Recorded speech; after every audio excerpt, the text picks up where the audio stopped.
ওকে,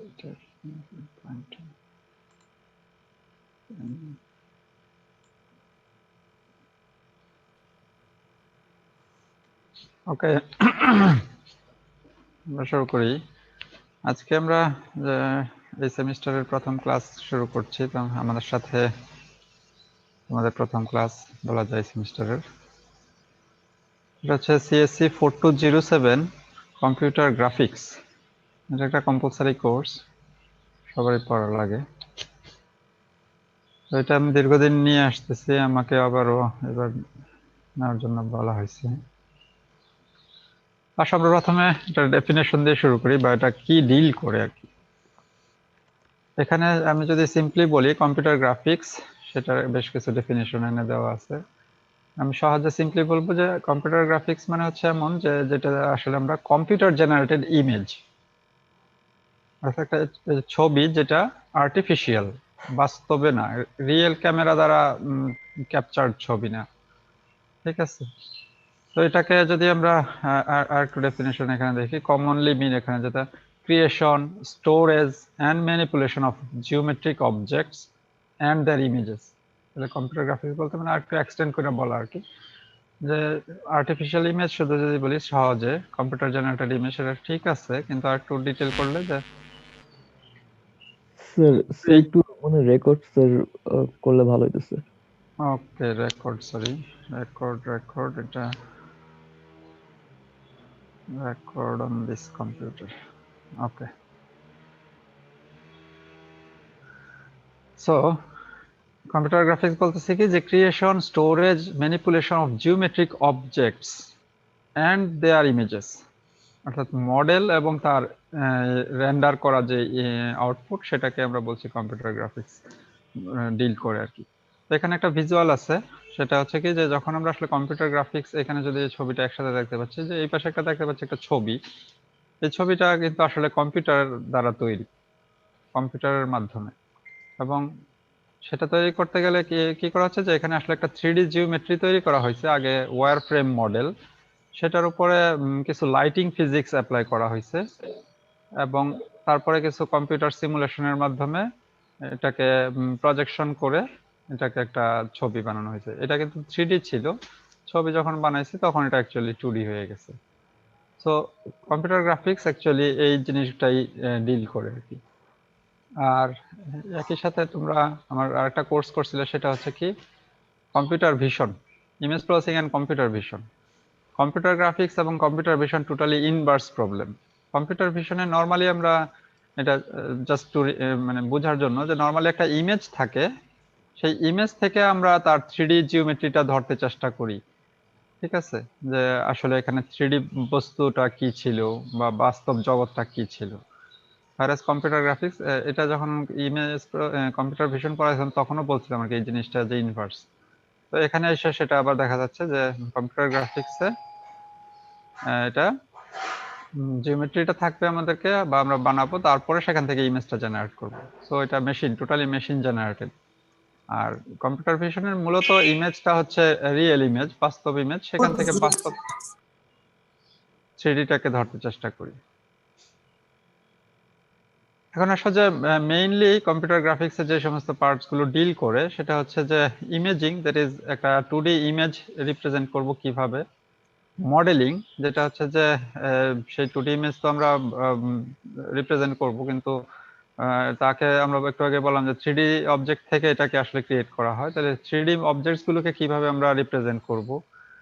তারপর হচ্ছে রেন্ডারিং, যে এই যে 3D থেকে 2D ইমেজে কনভার্ট করব, সেই প্রসেসটাকে বলা হচ্ছে rendering, constructing 2D images from 3D models.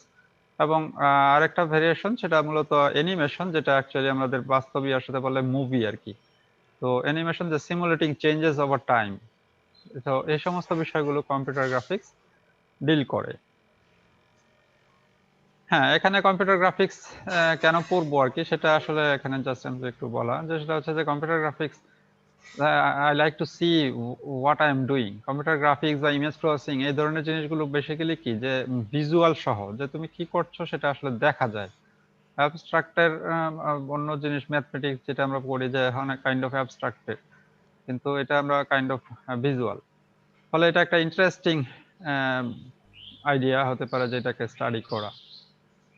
এবং হ্যাঁ, এখানে এটা একটা মজার করে বলা যে I will never gate N Oscar for my acting, problem এটা মাইসেলফ আমার জন্য, যে আমি হয়তো অ্যাক্টিং জানি না, কিন্তু আমি যদি ভালো প্রোগ্রামার হই তাহলে বা ভালো কম্পিউটার গ্রাফিক্স জানি, তাহলে maybe I can get N Oscar for CG special effects.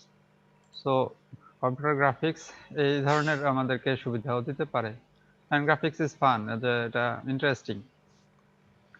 হ্যাঁ, এখানে আসলে যে গ্রাফিক্স এর মেইন অ্যাপ্লিকেশন কোথায় বা ড্রাইভিং ফ্যাক্টর গ্রাফিক্স এর কোথায়, সেটা হচ্ছে প্রথম ড্রাইভিং ফ্যাক্টর হচ্ছে মুভি ইন্ডাস্ট্রি। যে আমাদের আজকাল মুভি এবং গেম ইন্ডাস্ট্রি আর কি, আজকাল প্রচুর মুভি এবং গেম হচ্ছে যেগুলো সুপার ন্যাচারাল সিন বা সুপার ন্যাচারাল ক্রিয়েচার এরকম দেখানো হয়, unrealistic, but people want to see. তো সেইগুলো আসলে কিভাবে তৈরি করা হয়? Using computer graphics. সহজ কথা, যে বিভিন্ন প্রকার যে স্পেশাল ইফেক্টস, সুপার রিয়েলিটি, এগুলো আমাদেরকে কম্পিউটার গ্রাফিক্স অ্যাকচুয়ালি সেই ফ্যাসিলিটিটা দেয়। বা যে গেম ইন্ডাস্ট্রি যেটা বললাম, the newest driving force is in the computer graphics. যে আমাদের যে গেমগুলো আজকাল আমাদের এমন হচ্ছে যেন এটা 3D গেম এবং ক্লোজ টু রিয়েলিটি এরকম তৈরি করার চেষ্টা করা হচ্ছে। সো এবং সেখানে ইন্টারঅ্যাক্টিভিটি থাকে, ঠিক আছে। সো সেই সমস্ত গেম তৈরি করতে আমরা কম্পিউটার গ্রাফিক্সকে ব্যবহার করছি। হ্যাঁ, এবং কম্পিউটার গ্রাফিক্স আমাদের কিন্তু কস্ট এফেক্টিভ সলিউশনে দিচ্ছে। এই যে গেম বা মুভি ইন্ডাস্ট্রিতে দেখা যাচ্ছে যে এমন কোনো হয়তো সিনও আমরা তৈরি করছি, হয়তো সুপার ন্যাচারাল না, ঠিক আছে, নর্মাল ক্যামেরা দিয়েও হয়তো শুটিং করা যেত, কিন্তু সেটাকে গ্রাফিক্সে করে দেখা যাচ্ছে যে অনেক সময় কস্ট এফেক্টিভ সলিউশন, দেখা যাচ্ছে যে তুমি হয়তো একটা বার্নিং সিন করবা, তোমাকে একটা কনস্ট্রাকশন হয়তো বার্ন করতে হবে রিয়েলি, যদি ক্যামেরা দিয়ে শুট করতে হতো, কিন্তু এখানে হয়তো সেটা তুমি না বার্ন করে দেখা গেল যে কম্পিউটার সলিউশন পেয়ে গেলা, ঠিক আছে। এছাড়া আরো লটস অফ অ্যাপ্লিকেশনস আছে, যে কম্পিউটার এইডেড ডিজাইন। কম্পিউটার, আমি এদিকে একটু দ্রুত যাব, তোমরা এগুলো এখান থেকে দেখিও, ঠিক আছে। যে বিভিন্ন আমাদের যেই বিল্ডিং ডিজাইন বলো বা সার্কিট ডিজাইন বা আরো বিভিন্ন আহ, যত প্রকার ডিজাইন হতে পারে, we can use computer graphics to visualize those design. এবং ফলে আমাদের যে ডিজাইন সাইকেল সেটাও আমাদেরকে কিন্তু কমে আসে, কারণ সেখানে যদি ভুল হয় দেখা গেল যে আমরা সেটাকে দ্রুত রেকটিফাই করতে পারি, কারণ উই ক্যান সি, আমরা এটা 2D ড্রয়িং বোর্ডে না আর কি, এটা হয়তো এমন ভাবে উপস্থাপন করতে পারি অ্যাজ ইফ এটা একটা 3D ভার্চুয়াল আকারে উপস্থাপন করতে পারি। ফলে এখানে ফাস্টার সিস্টেম ডেভেলপমেন্ট এবং সোনার এগুলো আমরা ডিজাইনটা পেয়ে যেতে পারি। এখানে আরো কিছু উদাহরণ, বিভিন্ন design, mechanical parts, aeroplane design, আরো বিভিন্ন design, structural design. Even we can use computer graphics for medical visualization, অর্থাৎ লটস অফ যেখানে ভিজুয়ালাইজেশন দরকার সেখানে উই ক্যান ইউজ। এবং সেখানে বিভিন্ন মেডিকেল ডাটা, সেটাকে হয়তো যেটা আমরা অনেক সময় অগমেন্টেড রিয়েলিটি বলি, যে সেটাকে একটার সাথে আরেকটাকে সুপার ইম্পোজ করে দেখানো, যেটা ভিজুয়ালি ডক্টরকে হেল্প করবে, ঠিক আছে, to understand the problem. Basis of precision and correctness, যে সে ডাক্তার যেই কাজটা করতে চাইতেছে সেটার এক্সাক্ট রিপ্রেজেন্টেশনটা এখানে দেখাইতে পারলে সে তার ডায়াগনোসিসের ফলে যে ট্রিটমেন্ট প্ল্যান, সে সার্জারি, সেগুলো এখানে সে অ্যাকুরেটলি করতে পারবে। একইভাবে scientific data visualization, scientific data বিভিন্ন প্রকার ক্ষেত্রে আমরা বিভিন্ন ডাটা নেই, যেরকম যে বায়োলজিক্যাল ডিএনএ আরএনএ এই ধরনের ডাটা, তাদের মধ্যেকার যে ইন্টারকানেকশন সেগুলোকে ভিজুয়ালাইজ করতে পারি। এবং ভিজুয়ালাইজেশন ইম্পর্টেন্ট, কারণ আমরা আমাদের হিউম্যান সেন্সরের অন্যতম একটা সেন্সর হচ্ছে ভিজুয়াল সেন্সর বা চোখ, যার মাধ্যমে আমরা জিনিসটাকে অবজার্ভ করতে পারি, এবং অবজার্ভ করলে we can get some conclusion probably, or get some idea, যে হ্যাঁ এখানে এই ধরনের ইয়ে আছে, এবং আমরা সেটাকে সাম ফর্ম অফ চেঞ্জেস যেটা করতে চাই সেগুলো করতে পারবো তখন। তো এখানে সেটা দেখানো হচ্ছে যে একটা উইন্ড টানেলে যদি এরোপ্লেন ফ্লাই করলে কিরকম উইন্ডের সিচুয়েশন হয়, এটাকে যদি ভিজুয়ালাইজ করতে পারি তাহলে কিন্তু আমাদের জন্য এরোপ্লেন ডিজাইন ইজিয়ার হবে। এখানে আরো সেরকম বিভিন্ন ধরনের ওয়েদার ফোরকাস্টিং এর ডাটা দেখানো হচ্ছে, even we can use it for education and training. হ্যাঁ, আজকাল আমরা জানি যে যত পাইলট ট্রেনিংই হয় না কেন, সবগুলো শুরুতে আসলে হয় কি যে একটা সিমুলেটরে বা কেন, যে কারণ তোমাকে প্রথমেই বিমান নিয়ে চালাইতে দিবে না, কারণ তুমি ক্র্যাশ ল্যান্ড করতে পারো। তো এই ধরনের ট্রেনিং পারপাসে we can use computer graphics, যে তোমাকে একটা সিন এমন ভাবে তৈরি করে দিল, আর হ্যাঁ একটা হার্ডওয়্যার ডিভাইস থাকলো যেটাতে তুমি হয়তো বসলে তোমার কাছে মনে হবে যে you are in the plane cockpit. তো এবং সেটা সার্ভো মেকানিক্যাল সিস্টেম, কিন্তু সাথে কম্পিউটার গ্রাফিক্স কিন্তু তোমাকে সেই ফিলিংসটা করে দিচ্ছে যে হ্যাঁ তুমি আসলেই আকাশে উঠছো বা তুমি ল্যান্ড করছো। So we can use those things. Even we can use it for driving simulator. আমাদের খুলনার ইয়েতে আমি দেখছিলাম, ওদের কাছে একবার গেছিলাম, যে খুলনা সেনানিবাসে এরকম ড্রাইভিং সিমুলেটর ছিল, যে তারা ড্রাইভারদেরকে ড্রাইভ করার আগে ওই সিমুলেটর দিয়ে ড্রাইভ করায়। ঠিক আছে, মানে ড্রাইভিং শেখায়। এবং we can use computer graphics for art publishing and many other things, book design. এবং এডুকেশনে যেটা আমি এখন করছি, আমি তোমাদেরকে পাওয়ার পয়েন্টটা ইউজ করছি একটু ভিজুয়ালাইজ থিংস, যে আমি তোমাকে যদি ছবিতে দেখাইতে পারি তাহলে নিশ্চয়ই তোমার জন্য এটা নিশ্চয়ই বুঝতে কিছুটা হলেও ইজিয়ার হচ্ছে, কারণ মানুষ যেটা দেখে সেটা মনে রাখা একটু বেশি। তো এডুকেশনে আমরা সেগুলোকে ব্যবহার করছি। এছাড়া কি বলে, আমাদের বিভিন্ন other form of process control, cartography, that is map design, graphical user interface design, বা computer vision and image processing এর সাথে ওইটা ইন্টার রিলেটেড ভাবে কাজ করে। কারণ কম্পিউটার ভিশনে আমরা বলছি যে ইমেজ থেকে সে 3D ওয়ার্ল্ড জেনারেট করে, এবং আমরা যেটা ওই যে আগে দেখে আসছি যে যে এই ধরনের যে সেখানে সে কি করছে, যে একটা হিউম্যানকেই হয়তো চেঞ্জ করতেছে, তো সে কি করছে একটা হিউম্যান রিয়েল ইমেজ থেকে আগে তার 3D মডেল জেনারেট করতেছে কম্পিউটার ভিশনের মাধ্যমে। হ্যাঁ, কেউ কিছু বলতে চাচ্ছ? ওকে, তাহলে 3D মডেলটাকে এরপরে আমরা কি করলাম, যে একটু কম্পিউটার গ্রাফিক্স এর মাধ্যমে কিছু চেঞ্জ আনলাম। সে আমরা একটা ফেস বানাইলাম, ফেসকে হয়তো তার ফেসের মডেলকে এরপরে তার কান টেনে লম্বা করে দিলাম। ঠিক আছে, সো এরপরে সেটা থেকে আবার ইমেজ জেনারেট করলাম, রেন্ডার করলাম। সো এখানে কিন্তু এরা মুভি ইন্ডাস্ট্রিতে এরা আসলে কম্পিউটার ভিশন এবং কম্পিউটার গ্রাফিক্স দুইটা অঙ্গাঙ্গী ভাবেই ব্যবহৃত হয়, কারণ মডেল জেনারেশনটা ইম্পর্টেন্ট আর কি। হ্যাঁ, তো এখানে আসলে আমরা যেটা দেখতে পাচ্ছি সেটাকে বলছি গ্রাফিক্স বা রেন্ডারিং পাইপলাইন। ঠিক আছে, এখানে আমরা সিম্পল একটা আইডিয়া বলবো, যে রেন্ডারিং বা এই যে গ্রাফিক্স পাইপলাইনটাকে, যে আসলে কোথা থেকে শুরু হয়ে কোথায় শেষ হয়। আমরা বলছি যে 3D মডেল থাকে, তারপরে তার 2D ইমেজ হয়।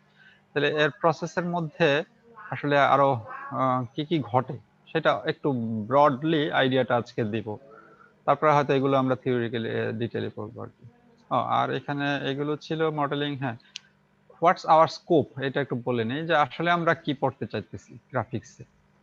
অনেকে কম্পিউটার গ্রাফিক্স হয়তো নাম শুনলেই বলতে পারে বিভিন্ন গ্রাফিক্স সফটওয়্যার আছে যেগুলো দিয়ে আমরা এই ধরনের মডেল ডিজাইন করতে পারি, say 3D Max, Maya, Photoshop etcetera,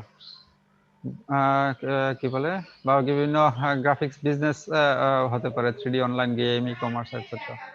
কিন্তু these are not our target. As a computer science graduate তুমি 3D ম্যাক্স ব্যবহার করে কিভাবে ইয়া বানাবা সেটা না, একটা মডেল তৈরি করলা বা গ্রাফিক্স আউটপুটটা তৈরি করলা, সেটা কিন্তু আসলে কম্পিউটার সায়েন্স গ্রাজুয়েটের টার্গেট না। এখানে আমাদের টার্গেট হচ্ছে how you can create a 3D max, যে তুমি এই ধরনের বা মায়া বা ফটোশপ হোয়াট এভার, তুমি কিভাবে সেই সফটওয়্যারটা তৈরি করতে পারো যেটা দিয়ে অ্যাকচুয়ালি সামবডি, যাকে আমরা ট্রেনিং করাইলে সে হয়তো গ্রাফিক্স ডিজাইন করতে পারবে। সো সেই লেভেলে ঢোকা আর কি।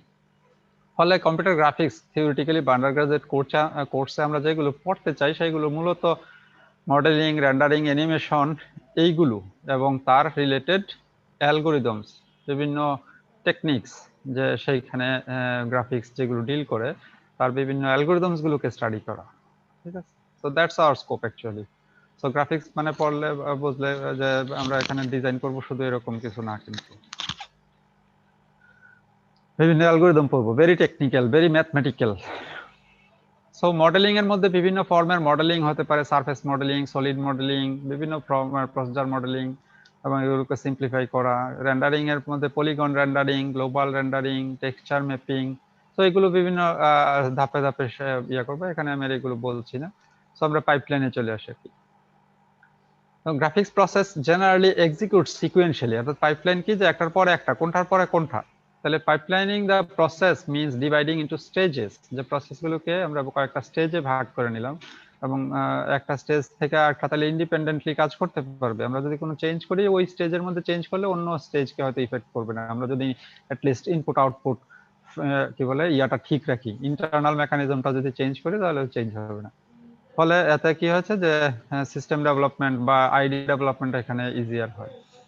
Specially when rendering in real time, different hardware resources are assigned for each stage। হ্যাঁ, যে রিয়েল টাইম যখন আমরা রিয়েল টাইম মানে কি যে আমরা একটা গ্রাফিক্স মডেল থেকে প্রতি সেকেন্ডে হয়তো 30টা ফ্রেম জেনারেট করতে হবে, ঠিক আছে।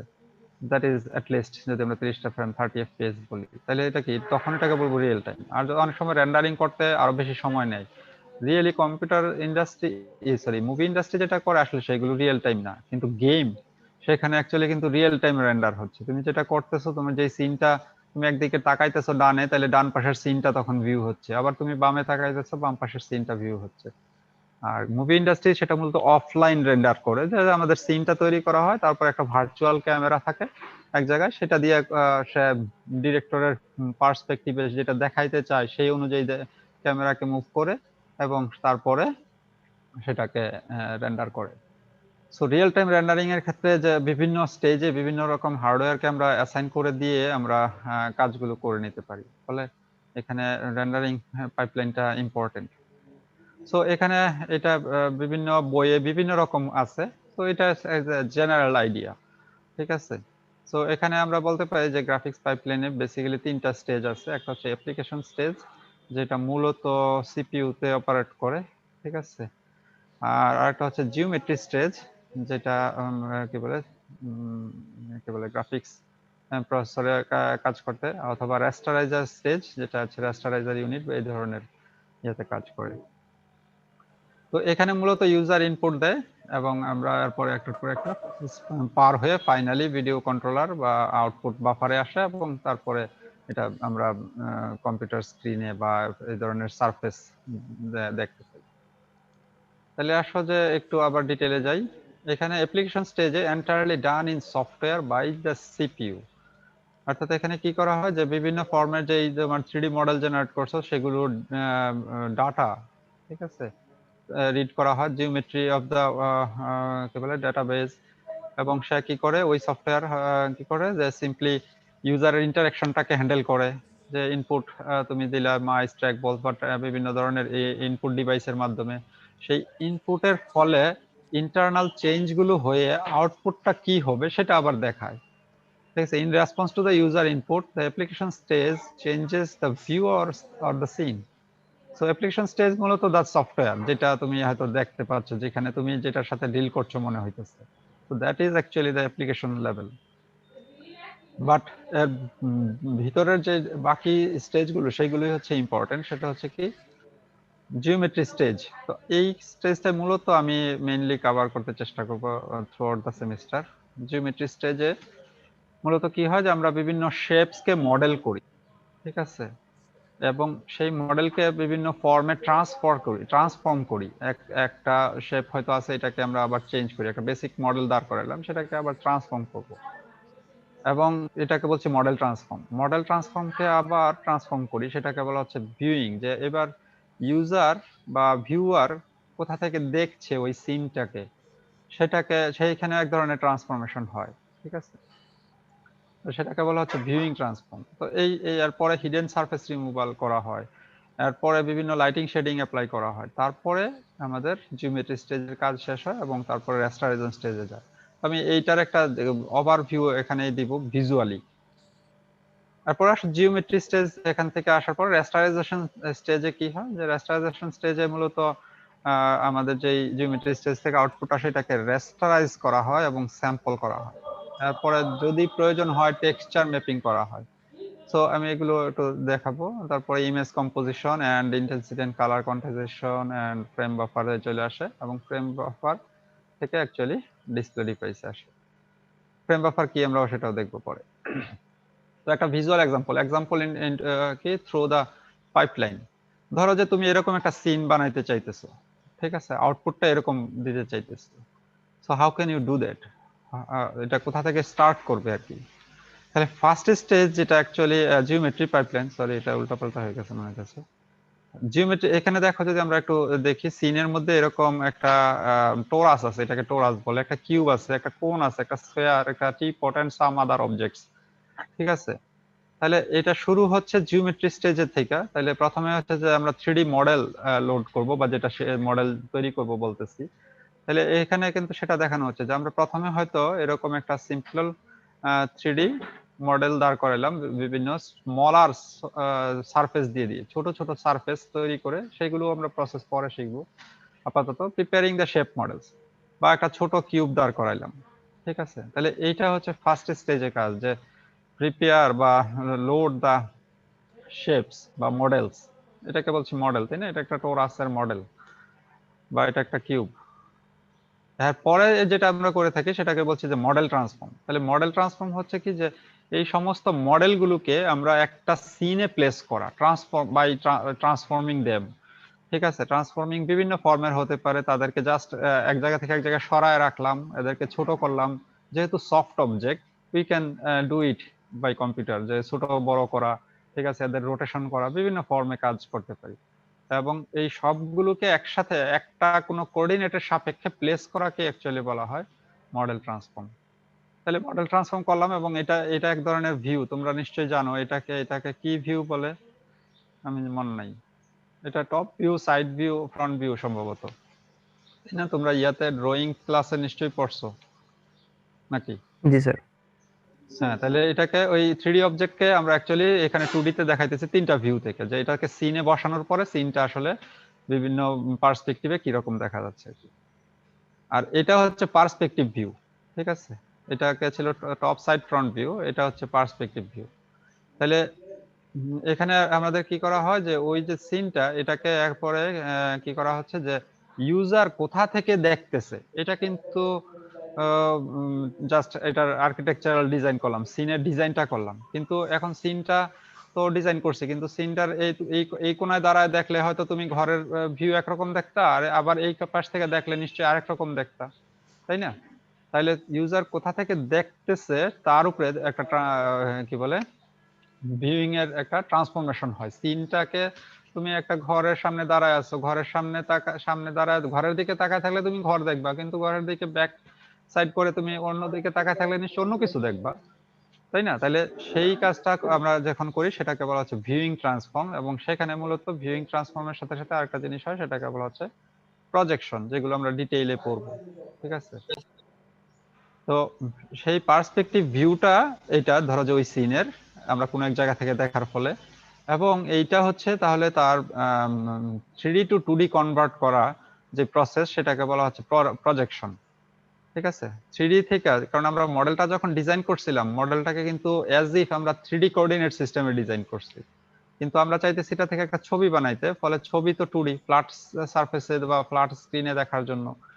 তাহলে সেটাকে এমন একটা ভাবে 2D তে কনভার্ট করতে হবে যেন এটা বাস্তব ইয়ার মতন মনে হয়।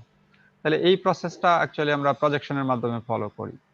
ঠিক আছে, তো এই এই এটাকে বলা হচ্ছে পার্সপেক্টিভ প্রজেকশন, যেন objects far away appear smaller and closer objects, মানে ক্লোজার অবজেক্ট থেকে দূরেরবর্তী অবজেক্টকে ছোট দেখা যায়, যেটা আমরা বাস্তবে ফিল করি। তাহলে এমন ভাবে প্রজেকশন করাকে অ্যাকচুয়ালি বলা হয় পার্সপেক্টিভ প্রজেকশন।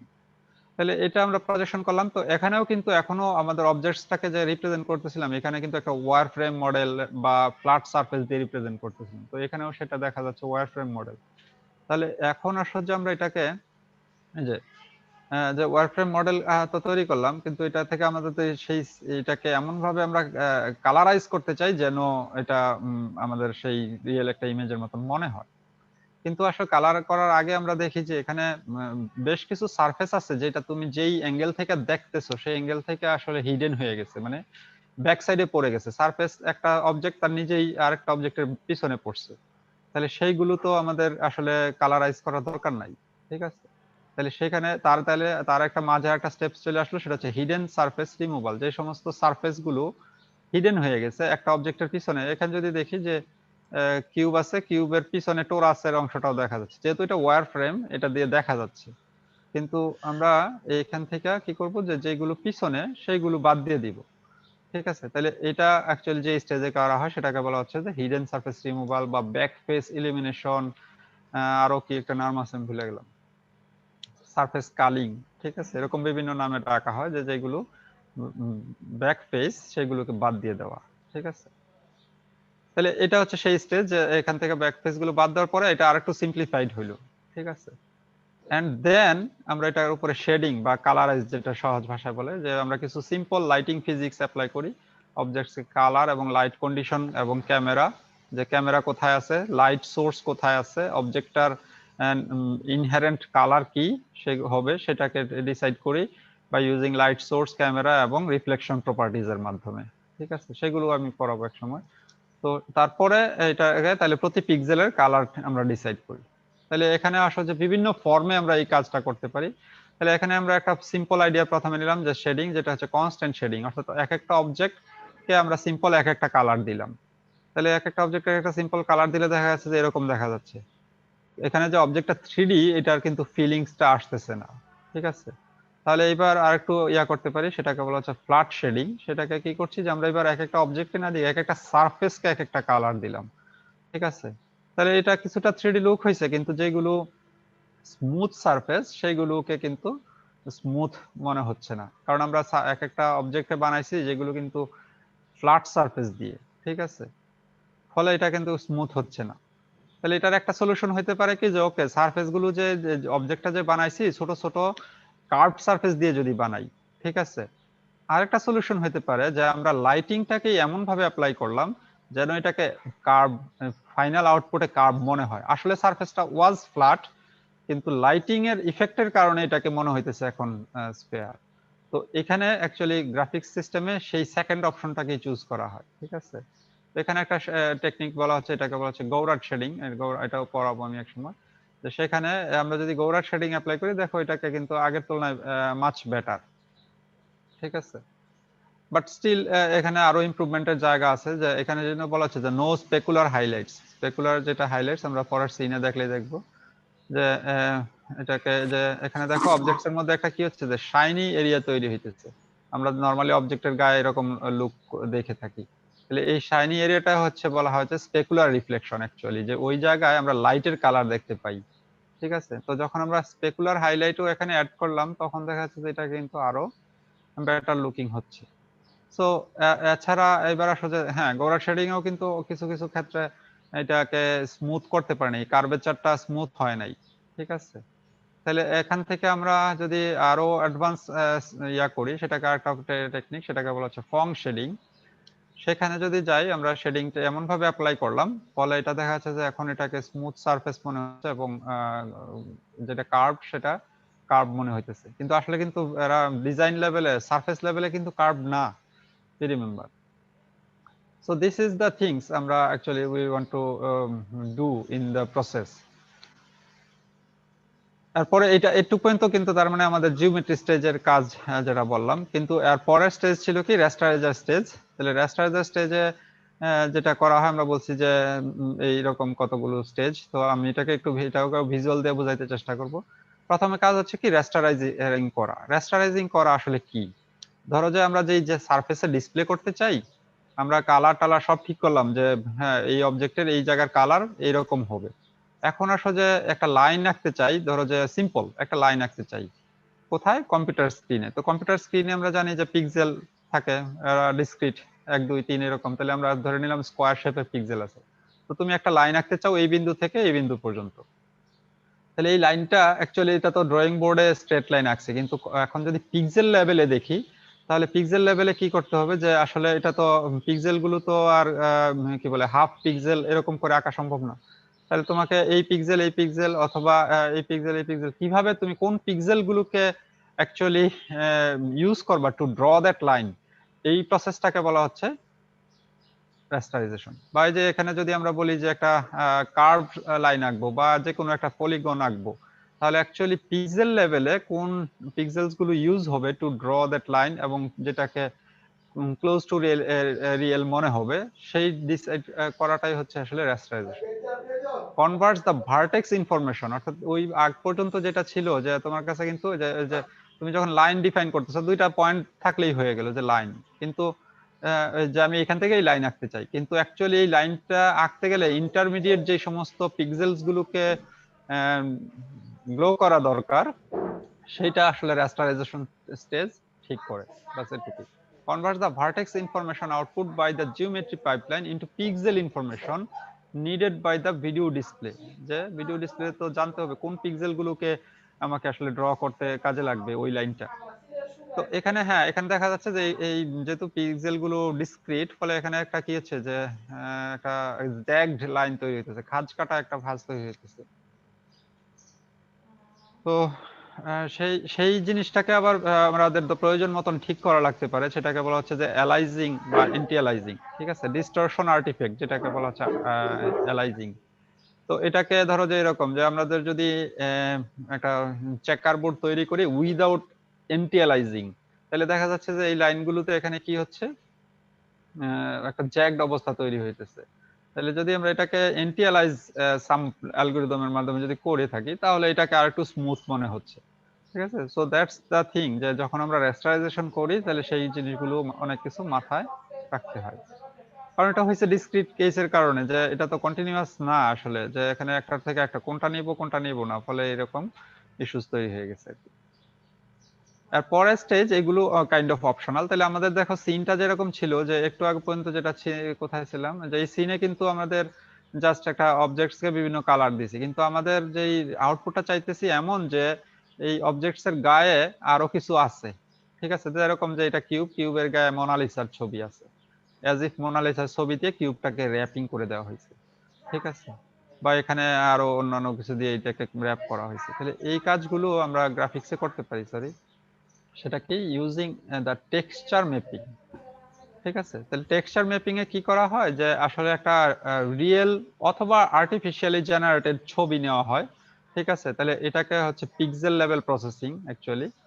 তো আমরা এতক্ষণ পর্যন্ত জিওমেট্রি লেভেলে ছিলাম, তাহলে এবার এখানকার যে কি বলে রেস্টারাইজ করলাম, রেস্টারাইজের পিক্সেল গুলো আবার সামবডি এলস আরেকটা আমার কাছে হয়তো কি বলে অল্টারনেট ইমেজ অ্যারে থাকবে, সেই ইমেজ অ্যারে থেকে পিক্সেলের ভ্যালুগুলো নিব। ঠিক আছে, অর্থাৎ এই পিক্সেলের কালার তো ঠিক করছি, ঠিক আছে, কালারের পরে এখন বলতেছে যে কালারটা বাদ, আমি জাস্ট ইমেজ থেকে নিব, সেরকম হতে পারে, অথবা ব্লেন্ডও করতে পারি। ঠিক আছে, অর্থাৎ সহজ কথা টেক্সচার ম্যাপিং কি করে, যে কোনো একটা রিয়েল অথবা আর্টিফিশিয়ালি জেনারেটেড ইমেজকে কোনো একটা এখানকার অবজেক্টের গায়ে র্যাপিং করে দিতে পারে, সহজ যদি বলি, ফলে এটাকে তখন আরো রিয়েলিস্টিক মনে হবে। সো টেক্সচার ম্যাপিং সেই স্টেজটা হ্যান্ডেল করে। ফলে এখন দেখা যাচ্ছে যে যেটা আমরা ফাইনালি ইয়া করলাম, এবং পরে আমরা চাইলে হ্যাঁ এখানে রিফ্লেকশন এবং শ্যাডো বিভিন্ন অ্যালগরিদম দিয়ে সেটাকে অ্যাড করতে পারি, এবং তখন এটাকে আলটিমেটলি একটা রিয়েলিস্টিক লুকড ইমেজ জেনারেট করতে পারি। এবং বাম্প ম্যাপিং যেটাকে বলা হয় এনভায়রনমেন্ট ম্যাপিং, এরকম বিভিন্ন ম্যাপিং অ্যালগরিদম আছে। বাম্প মানে ইমেজ অবজেক্টের গায়ে মানে এরকম ভাবে ইয়া করলাম যেন অবজেক্টটা সারফেসটা স্মুথ মনে না হয়, কারণ আমাদের সব সারফেস একদম মিরর ফিনিশ হয় না, সারফেসের মধ্যে কি থাকে, ছোট ছোট বাম্প থাকে। তাহলে এরকম বাম্প ম্যাপিং আমরা করতে পারি। ঠিক আছে, তো এরকম বিভিন্ন আদার টেকনিক্স অ্যাপ্লাই করলে এখন দেখা যাচ্ছে যে এই হচ্ছে ইমেজটা তৈরি হলো। এই ইমেজটা স্টিল আছে কোথায়, আমরা ভিজুয়ালি এখানে দেখাইতেছি, কিন্তু আসলে আছে কোথায়, all things are in the memory, computer RAM. ঠিক আছে, তো সেই মেমোরি যেই জায়গা এটা আছে, সেই জায়গাটাকে অ্যাকচুয়ালি, বা এই যে ইমেজের ডেফিনেশনটা যেখানে স্টোর করা আছে, সেটাকে বলা হয় অ্যাকচুয়ালি ফ্রেম বাফার। ঠিক আছে, এখানে কিছু স্মল ডেফিনেশন আছে, সেগুলো তোমরা দেখবা, আমি সেটার ইয়া করছি না এখানে। কিছু হ্যাঁ আদার ডেফিনেশন, আমরা ভার্টেক্স একটা টার্ম ইউজ করি, যেটা হচ্ছে 3D পয়েন্টকে মিন করি। ঠিক আছে, অর্থাৎ একটা 3D আমরা যখন পয়েন্ট ডিফাইন করবো, এটাকে এখন থেকে ভার্টেক্স বলবো আর কি। Edge, the line in 3D connecting to vertices. Polygon বা ফেস বা ফেসেট, এগুলো আমরা বলতে থাকি যে arbitrary shape formed by connecting vertices, fundamental unit in 3D computer graphics. দেখো আমরা আগে যেরকম ইয়া করলাম, যে বিভিন্ন অবজেক্ট গুলো ডিফাইন করছি ইউজিং স্মল পলিগন। ঠিক আছে, আর ম্যাশ সেট অফ কানেক্টেড পলিগনস, অর্থাৎ লটস অফ পলিগনস কানেক্টিং করেই আমরা কিন্তু একটা সারফেস তৈরি করি অথবা একটা অবজেক্ট তৈরি করি। তো এটাকে অনেক সময় আমরা ম্যাশ বলে থাকি। আর যেটা আমি বলছিলাম এখানে frame buffer যেটা বলছিলাম, the definition of image is stored in a two-dimensional array in memory called frame buffer। ঠিক আছে, অর্থাৎ ওই যে আমরা এতক্ষণ যা যা করছি এগুলো কিন্তু আসলে মেমোরিতে কোথাও স্টোর থাকে। ঠিক আছে, এরপরে এটাকে আমরা হয়তো গ্রাফিক্স কন্ট্রোলারের হাতে দিচ্ছি এবং সে ফ্রেম বাফার থেকে যা আছে সেই ফ্রেম বাফারের থেকে নিয়ে সেটাকে ডিসপ্লে সারফেসে পাঠিয়ে দিচ্ছে। তাহলে ডিসপ্লে সারফেসের রেজুলেশন যত, ফ্রেম বাফার কিন্তু ডিসপ্লে সারফেসের রেজুলেশনের উপর নির্ভর করে। সে 600x600 একটা যদি হয় ডিসপ্লে সারফেস হয় ফর এক্সাম্পল, বা 600x800, তাইলে এবং সারফেসটা যদি সিম্পলি ধরো যে বাইনারি সারফেস হয়, ঠিক আছে, অর্থাৎ সে শুধু ব্ল্যাক অথবা হোয়াইট দেখাইতে পারে।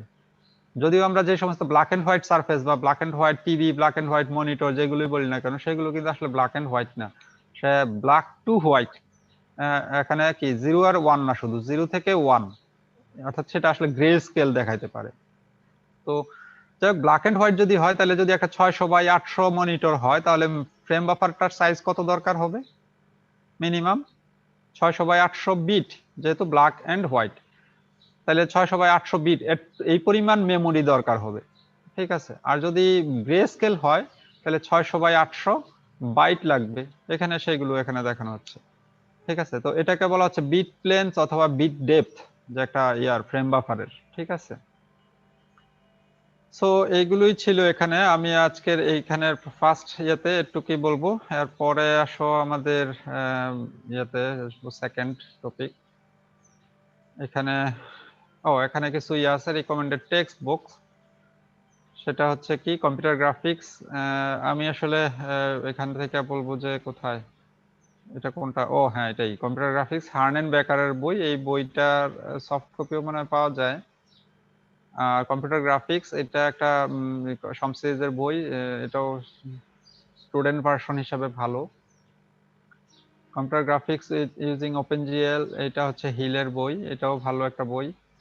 এছাড়া আরো বই আছে, সবগুলোই ভালো বই ইনফ্যাক্ট। হ্যাঁ, যে সেটা হচ্ছে যে computer graphics principles and practice, এটা একটা very old and nice book, অনেক ডিটেইল আছে এটার মধ্যে এবং জেনারেল ফর্মে। পলি ভ্যান্ডাম এন্ড ফ্রেইনার এন্ড আরো কি, আমি এটার নাম পড়তে পারি না। Anyway, so this books you can study, আর অনলাইন দুনিয়া তো আছে অফকোর্স, বাট বি রিমেম্বার। এছাড়া আরো একটা বই আছে ইদানিং বিভিন্ন জায়গায় চলে, সেটা হচ্ছে এডওয়ার্ড এঞ্জেল। ঠিক আছে, ওই বইটাও আমার কাছে আছে। তো মূলত এই বইগুলো থেকে ওই বইটার স্টাইলটা একটু ডিফারেন্ট, তো আমার কাছে মনে হয় যে না, স্টুডেন্টদের জন্য এই বইয়ের স্টাইলগুলোই ঠিক আছে। ঠিক আছে, তবে অ্যাডভান্স ইউজার অফকোর্স বা রিডাররা যে কোনো বই তো পড়তেই পারে। আর ওপেনজিএল শেখার জন্য এটা তোমাদের ল্যাবের জন্য হয়তো ভবিষ্যতে কাজে লাগবে, সেটা হচ্ছে OpenGL programming guide, Mason Woo and Neider তাদের তৈরি। এটা একটা very popular book, so you can collect this books. আমার কাছে কিছু কিছু আছে, লাগলে পরে নেওয়া যাবে বা দেওয়া যাবে। So this was the introduction. এখানে কোনো প্রশ্ন থাকলে বলো, নাহলে আমরা অ্যাকচুয়ালি পরের ইয়াতে যাব, যেটা আসলে ফর্মাল স্টাডি যেখান থেকে শুরু আর কি। কয়টা বাজে আমার এখন? আমাদের ক্লাস হচ্ছে কয়টা পর্যন্ত? 10:30 থেকে 1.5 ঘন্টা, তাই না? জি স্যার, হ্যাঁ, তাহলে 11:45। 11:45 পর্যন্ত, তাহলে রাফলি হাফ এন আওয়ার আছে আমাদের। তাহলে আমরা পরের টপিকে যাই, কারণ আমাদের ইম্পর্টেন্ট জিনিস পড়তে হবে এবং ক্লাস তো খুব বেশি পাবো না, 13 উইকস 13 হয়তো। ঠিক আছে, সো আমরা ইয়াতে চলে আসি মেজর টপিক, সেটা হচ্ছে মডেলিং ট্রান্সফরমেশন। আমরা দেখলাম যে জিওমেট্রিক স্টেজের প্রথম স্টেজটাই ছিল মডেল তৈরি করা এবং তাকে তারপরে ট্রান্সফর্ম করা। তাহলে মডেল তৈরিটা আমরা আপাতত শিখাইতেছি না এখানে, যে কিভাবে how will you create models, মডেলিংটা সেটা এখন শেপ মডেলটা না করে রেদার মডেলিং ট্রান্সফরমেশনটা দিয়ে শুরু করছি। ঠিক আছে, যে how will you transform a model. ঠিক আছে, what's the mathematics behind transformation of an model. So modelling ট্রান্সফরমেশনের এখানে আমরা প্রথমে যেটা পড়তে যাচ্ছি সেটা হচ্ছে 2D ট্রান্সফরমেশনস। তো জাস্ট টু আন্ডারস্ট্যান্ড, বাট বাস্তবে যে মডেল ট্রান্সফরমেশন হয় বা গ্রাফিক্সে দরকার হয় সেটা অ্যাকচুয়ালি 3D, কিন্তু 2D তে আমরা শিখলে এটাকে অ্যানালগ আসলে আমরা 3D তে ট্রান্সফার করে নিয়ে যেতে পারবো। ঠিক আছে, এটাকে একটু হাইড করে নেই। আমার রেকর্ডিং তো চালু আছে নাকি? হ্যাঁ, রেকর্ডিং চালু আছে, এটা হাইড করব। হ্যাঁ, যে in graphics once we have an object described, transformations are used to move the object, scale it and rotate it. এটা একদম বেসিক ওয়েতে বলা আর কি, যে একটা এটা ভিজুয়ালি দেখানো হয়েছে। ধরো যে তুমি একটা অবজেক্ট ডিফাইন করছো সামহাউ, ঠিক আছে, ভার্টেক্স দিয়ে অ্যাকচুয়ালি ডিফাইন করি আর কি, বিভিন্ন ভার্টেক্স গুলো বলে বলে একটা অবজেক্ট ডিফাইন করে হয় এবং এদেরকে সাম লজিক দিয়ে গ্রুপিং করা হয়। তো এগুলো আমরা ল্যাবে হয়তো শিখবো যে যে এদেরকে কিভাবে গ্রুপ করব। ঠিক আছে, যে এই তিনটা ভার্টেক্স মিলে একটা সারফেস, আবার এই তিনটা ভার্টেক্স মিলে একটা সারফেস আর কি। ঠিক আছে, এইভাবে গ্রুপ করা যায়। তো আমরা সেই ট্রান্সফরমেশনটা কেন করব আর কি? তাহলে আমাদের যখন একটা অবজেক্ট ডিফাইন করলাম যে এরকম আবার কয়েকটা সারফেস মিলে আমাদের হয়তো এরকম একটা পিরামিড তৈরি হলো, তাহলে এটা তো অ্যাকচুয়ালি একটা সফট অবজেক্ট, তাই না? পিরামিড যেহেতু আমাদের ভার্টেক্সটা তো 3D তে আমরা জাস্ট একটা নাম্বার সংখ্যা দিয়ে খালি বলছি, কিন্তু এখন যে এখানে আমরা এই অবজেক্টটা মিলে হয়তো একটু আগে যেটা দেখলাম যে একটা সিন তৈরি করতে চাই, ঠিক আছে, যেই সিন তো অবজেক্টটা অন্য ওরিয়েন্টেশনে থাকবে বা অবজেক্টটা হয়তো সাইজে ছোট হয়ে থাকবে, তাহলে সেই কাজগুলো যদি করতে চাই সেই কাজটাই আমরা করে থাকি ইউজিং মডেল ট্রান্সফরমেশন। ঠিক আছে, সেটা হচ্ছে কি যে অবজেক্টকে সরানো, ছোট করা, বড় করা, রোটেট করা, এরকম কাজগুলো করে থাকি।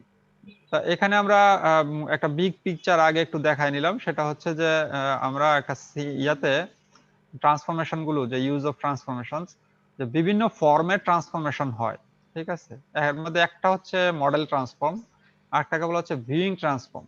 ঠিক আছে, আর অ্যানিমেশনসও কাইন্ড অফ কি very transformations over the time. ঠিক আছে, মডেল ট্রান্সফরমেশনটা এখন পড়তে চাইতেছি। তো এখানে তিনটা কোঅর্ডিনেট সিস্টেম আছে, এটা খুব কি বলে ক্লিয়ারলি বুঝতে চেষ্টা করবা। একটা হচ্ছে আমরা বলতেছি যে ওয়ার্ল্ড কোঅর্ডিনেট, ঠিক আছে, আরেকটাকে বলছি অবজেক্ট কোঅর্ডিনেট, আরেকটা হচ্ছে ক্যামেরা কোঅর্ডিনেট। ঠিক আছে, তাহলে ওয়ার্ল্ড কোঅর্ডিনেট মানে কি, যে সে তুমি যেই সিনটা তৈরি করতে চাইতেছো, একটা ভার্চুয়াল সিন তৈরি করতেছো, যে যে সেখানে হয়তো চেয়ার টেবিল, একটা ঘরের ডিজাইন হয়তো করতেছো, যে একটা বেডরুম ডিজাইন করতেছো, যে সেখানে একটা চেয়ার থাকবে, টেবিল থাকবে, বিছানা থাকবে, এটসেট্রা এটসেট্রা। সো সেটাকে তুমি প্লেস করতে গেলে নিশ্চয়ই তোমার একটা কোনো একটা কর্নার থেকে স্টার্টিং পয়েন্ট ধরতে হবে। তাহলে সেই কর্নার পয়েন্টটাই হচ্ছে ওয়ার্ল্ড কোঅর্ডিনেট সিস্টেমের origin.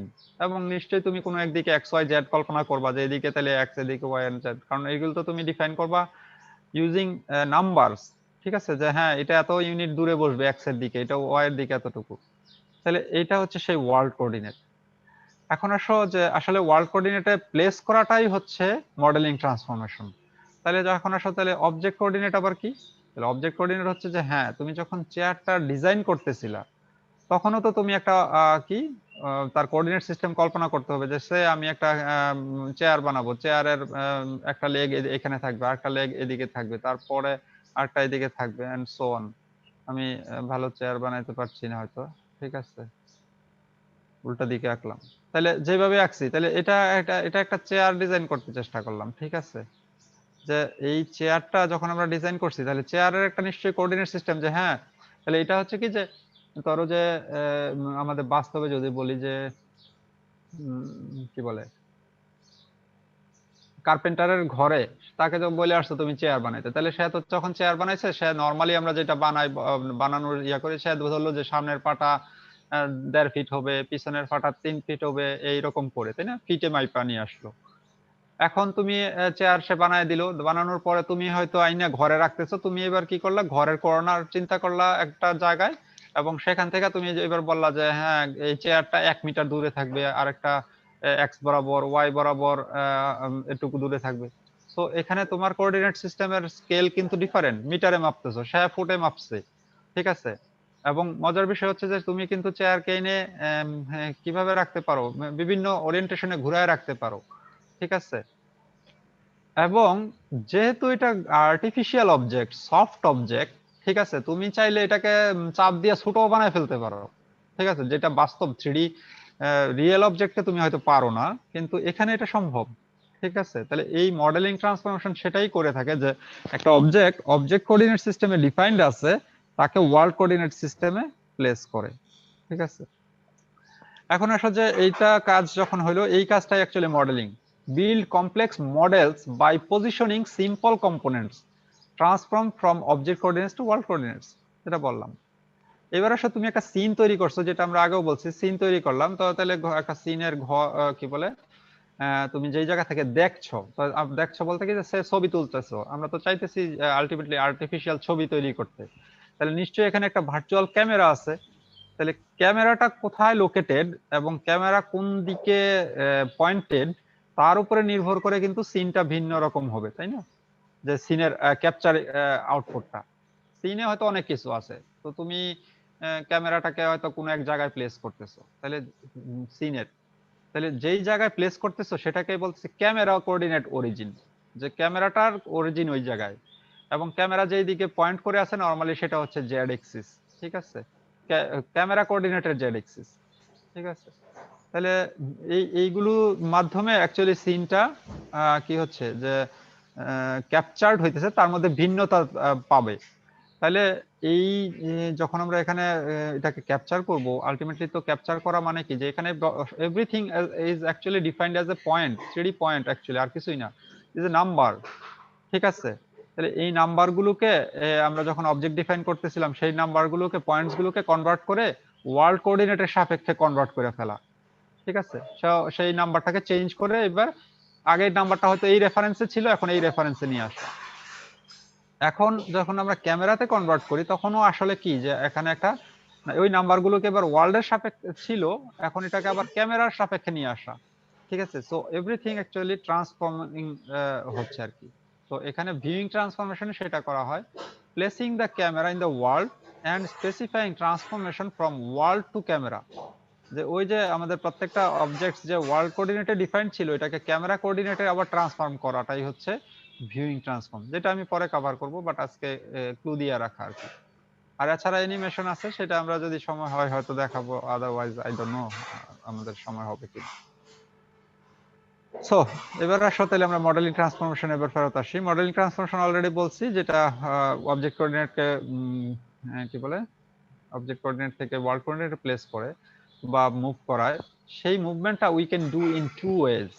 One can be done in geometric transformation, that is, changes in orientation, size and shape of objects are accomplished by altering the coordinate description of objects.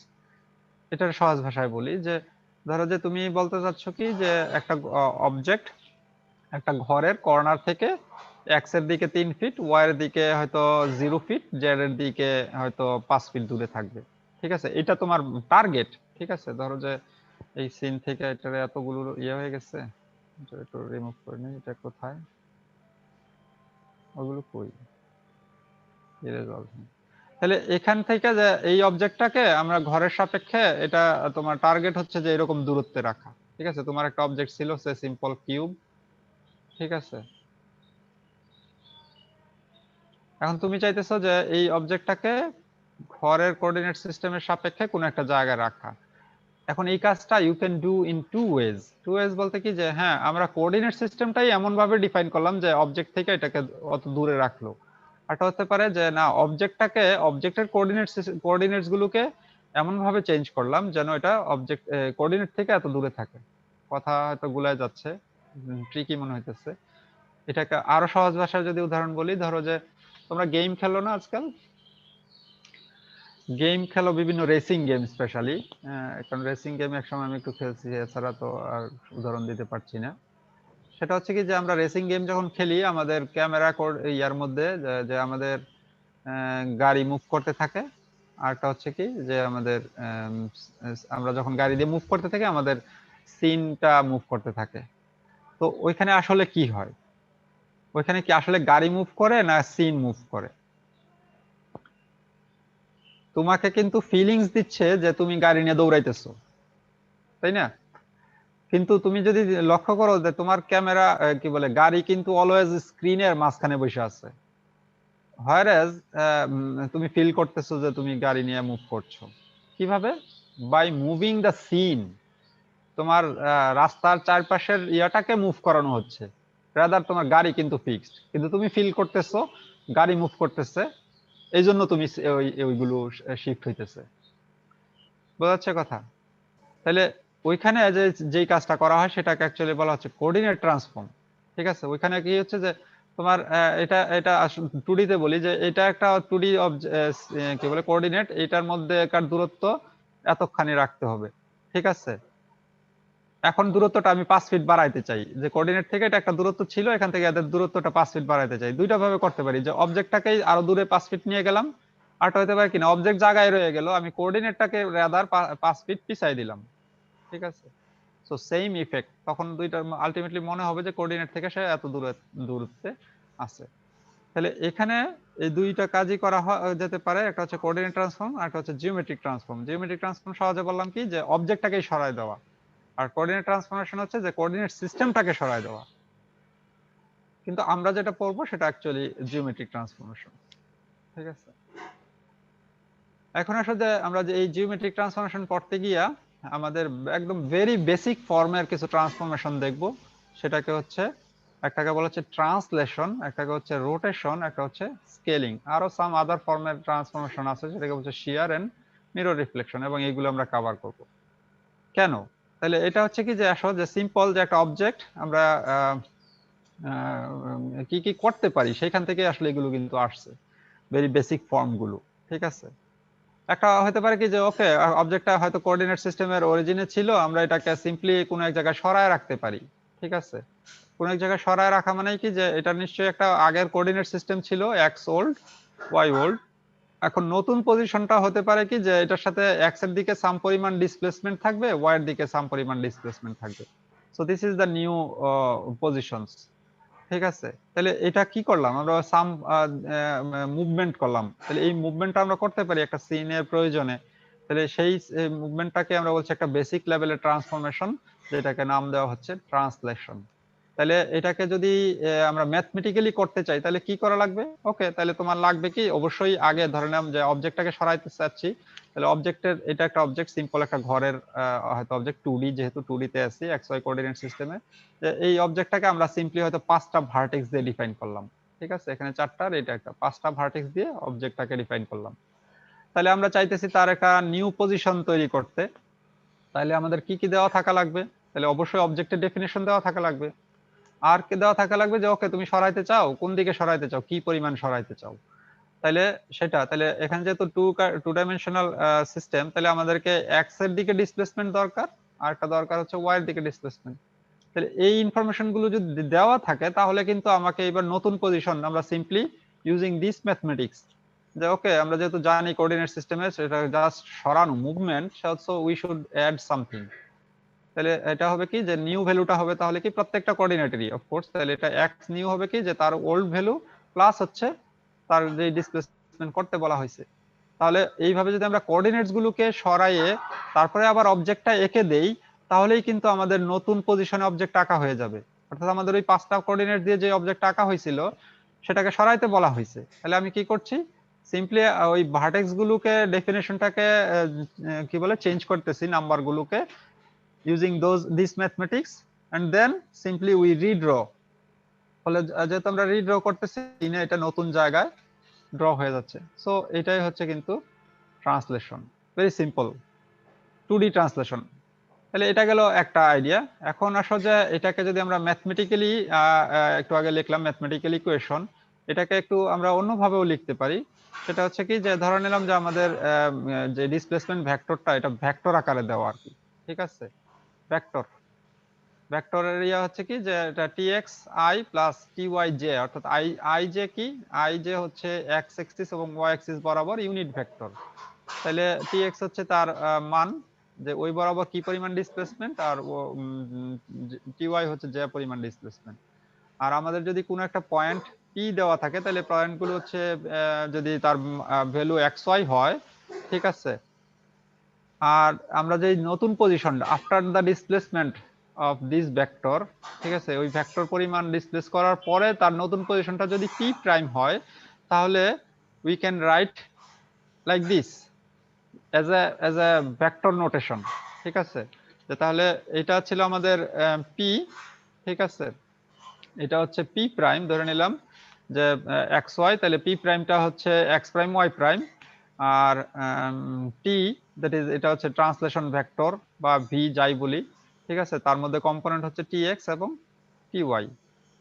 তাহলে তাই যদি হয় তাহলে এদের মধ্যে রিলেশন কি, এই তিনটা ভেক্টরের মধ্যে রিলেশন কি? তাহলে আদের কম্পোনেন্ট ওয়াইজ রিলেশন তো একটু আগে দেখে আসলাম যে এক্স প্রাইম সমান আসলে কি, এক্স প্রাইম যেহেতু বলতেছি যে এটাকে একটু আগে বলছিলাম এক্স ওল্ড বলতেছিলাম এক্স, আর এক্স প্রাইম আসলে তাহলে এক্স নিউ, তাই না? আমরা তো সরানোর পরেরটাকে বলতেছি যে পি প্রাইম। তাহলে এক্স প্রাইম অ্যাকচুয়ালি হচ্ছে এক্স তার পূর্ণ মান প্লাস টি এক্স, তাহলে এক্স প্লাস টি এক্স সেটাকে হচ্ছে বলতেছি আমরা এক্স প্রাইম। একটু আগে ডিএক্স বলে আসছি, ডাজন্ট ম্যাটার, আমরা যখন যেটা লাগে হয়তো সেটা বলবো। তাহলে এটা অ্যাকচুয়ালি তার কম্পোনেন্ট ইকুয়েশন, ঠিক আছে। আমরা যদি ভেক্টর আকারে লিখি তাহলে ইকুয়েশনটা হবে কি, যে পি প্রাইম সমান পি প্লাস টি, আর কিছুই না। তাহলে তোমার যদি গিভেন পয়েন্ট দেওয়া থাকে আর ট্রান্সলেশন ভেক্টরটা দেওয়া থাকে, তাহলে নিউ পজিশনটা আমরা জাস্ট সিম্পলি অ্যাড করে পেয়ে যাব। So that is the simplest form of equation for translation. So এটাই কিন্তু ট্রান্সলেশন শেষ। নাও অ্যানাদার ফর্ম অফ মুভমেন্ট, আমরা তো ট্রান্সফরমেশন পড়ছি, তাহলে একটা অবজেক্টকে একটা সিনে আমরা আবার অন্য ফর্মে ট্রান্সফরমেশনও করতে পারি। সেটা কি, যে সে অবজেক্টটা এরকম ছিল, সেই একই অবজেক্ট 5টা পয়েন্ট দিয়ে, এটাকে একটু আগে কি করতেছিলাম আমরা, লিনিয়ার মুভমেন্ট করছিলাম, তার মানে যেটাকে ট্রান্সলেশন বলছিলাম। এইবার আমরা কি বলে নন লিনিয়ার, অর্থাৎ রোটেশন আমরা করতে পারি, যে কোনো একটা সেন্টারকে ফিক্স রেখে কোনো একটা পজিশনের সাপেক্ষে এটাকে কোনো দিকে ঘুরাইলাম, ঠিক আছে, কোন একটা পজিশনের সাপেক্ষে। তো সেই পজিশনটা আপাতত কল্পনা করতেছি যে কোঅর্ডিনেট সিস্টেমের অরিজিন, ঠিক আছে। তাহলে তাই যদি হয় যে অবজেক্টটাকে সিম্পলি বলা হলো যে অবজেক্টটাকে ঘুরাও, ঠিক আছে, দুই ফর্মে কিন্তু এখানে হতে পারে। তো আমরা যেটা বেসিক রোটেশন বলতেছি, যে এই ঘুরানো বলতে মিন করছি the centre of rotation is the coordinate origin. কিন্তু বাস্তবে তোমাকে যদি বলি যে ঘুরাও একটা অবজেক্ট, তুমি কিন্তু হয়তো বুঝবা যে অবজেক্টটাকে তার নিজের জায়গায় ঠিক রেখে ঘুরানো, ঠিক আছে। অবজেক্টটাকে হয়তো এরকম, যে এটাকে এখানে রেখে হয়তো আমি এরকম করতে বলছি আর কি, ঠিক আছে, এরকম করতে বলছি জায়গা ঠিক রেখে, বা এখানে এরকম করে হয়তো, সরি আঁকা ইয়ে যাচ্ছে, কোন এরকম ঘুরানো, এদিক ছিল এদিকে ঘুরানো। কিন্তু না, আমরা বেসিক রোটেশনে বলতেছি কি, যে না, অবজেক্টটা rotates all coordinates by a specified angle and the rotation the pivot point the about the origin, এটা হচ্ছে বাই সিম্পলেস্ট ডেফিনেশন। এখন আসলে যে তাই যদি করতে হয় তাহলে আমরা এটাকে তো কি বলে, প্রত্যেকটা ভার্টেক্সকে তো আমাদের তার নতুন পজিশনটা ক্যালকুলেট করা লাগবে, তাই না? কারণ আমাদের টার্গেট হচ্ছে কি, যে after transformation we will draw the object again. এই অবজেক্টটা এখানে ছিল, আমাকে বলছে এখন ঘুরাইতে, ঘোরানো শেষে আমি এই যে পয়েন্টস গুলো হবে আমি অ্যাকচুয়ালি সেই পয়েন্টসে অবজেক্টটাকে রিড্র করব। তাহলে সেই পয়েন্টস গুলো how can we get those points? So here is the mathematics. আমরা এটাকে একটু পরে আবার ডেরাইভ করে দেখাচ্ছি। সিম্পল আইডিয়া, যে x নিউ সমান x old into cos theta minus y old sin theta and so on, ঠিক আছে, y নিউ সমান এরকম, ঠিক আছে। How can you get this? তাহলে সেটা আমরা দেখাচ্ছি। তাহলে এখানে আসো যে রোটেশন, তাহলে in 2D rotation object is represented along A circular path, ঠিক আছে, যেটা লিনিয়ার পাথ ছিল ট্রান্সলেশনে, এটা সার্কুলার পাথে মুভ করে। এবং রোটেশন উই স্পেসিফাই, তাহলে দুইটা জিনিস এখান দিয়ে রোটেশনের জন্য দরকার, ঠিক আছে। একটা হচ্ছে কি, রোটেশনের পরিমাণ, কি পরিমাণ সে রোটেট করবে, দ্যাট ইজ রোটেশন অ্যাঙ্গেল। আরেকটা জিনিস হচ্ছে যে সেন্টার অফ রোটেশন, কার সাপেক্ষে রোটেট করবে। তো আমরা ধরে নিলাম যে সেন্টার অফ রোটেশন এক্স আর ওয়াই আর অ্যাঙ্গেলটা হচ্ছে থিটা। এখন theta can be positive or negative. তাহলে যদি আমরা কি বলে পজিটিভ মিন করে, তাহলে কোন দিকে ঘুরবো? So counter clockwise means the positive angle, আর যদি ক্লকওয়াইজ হয় নেগেটিভ অ্যাঙ্গেল, বা উল্টা ভাবে যদি পজিটিভ অ্যাঙ্গেল দিই, actually we will move in counter clockwise direction. First, we determine the transformation equation for rotation of a point P with the origin as a pivot point. Pivot, the center, যার সাপেক্ষে ঘুরবে, সেটাকে আমরা আপাতত ধরে নিচ্ছি কি অরিজিন, কোঅর্ডিনেট সিস্টেমের অরিজিন। তাহলে তাই যদি হয় তাহলে আমাদের রোটেশন ইকুয়েশনস গুলো কি রকম হয় সেটা আপাতত দেখব। তাহলে আসো সিম্পল ম্যাথমেটিক্স, আমরা ধরে নিলাম পি একটা বিন্দু, ঠিক আছে। তাহলে এটা নিশ্চয়ই এক্স ওয়াই কোঅর্ডিনেট আছে ইন কার্টেসিয়ান ফর্মে, কিন্তু এটাকে আমরা কিন্তু পোলার ফর্মে লিখতে পারি, ঠিক আছে। কারণ পোলার ফর্মে আমাদের লেখাটা ইজিয়ার হবে। পোলার ফর্মে কি করা হয় যে একটা বিন্দুকে তাহলে এক্স ওয়াই না লিখে ডাইরেক্টলি লেখা হয় কি যে তার ডিসটেন্স কত সেন্টার থেকে, দ্যাট ইজ দ্য আর, এবং সে অ্যাক্সিস এর সাথে কি পরিমাণ অ্যাঙ্গেল করে থাকে। তাহলে ইন পোলার ফর্মে যদি বলি তাহলে এটাকে কার্টেশিয়ান ফর্মে যদি বলি এক্স ওয়াই, অ্যাকচুয়ালি পোলার ফর্মে এটা হবে কি আর কস ফাই এবং r sine phi. That is phi কেন, ধরে নিলাম যে সে ইনিশিয়ালি এক্সিস এর সাথে ফাই অ্যাঙ্গেল করে ছিল এবং সে ইনিশিয়ালি আর পরিমাণ দূরত্বে ছিল। এখন তাকে রোটেট করতে বলা হয়েছে থিটা ডিগ্রি, এবং যেহেতু বলছে অরিজিনের সাপেক্ষে, সরি আমি তো তোমাদের 1 মিনিট একটু ব্রেক চাচ্ছি, আমার দরজায় কেউ আসছে আর কি, আমি বাসায় কেউ নাই, সো জাস্ট এ মিনিট।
হ্যাঁ এভরিওয়ান, সবাই আছে তো নাকি?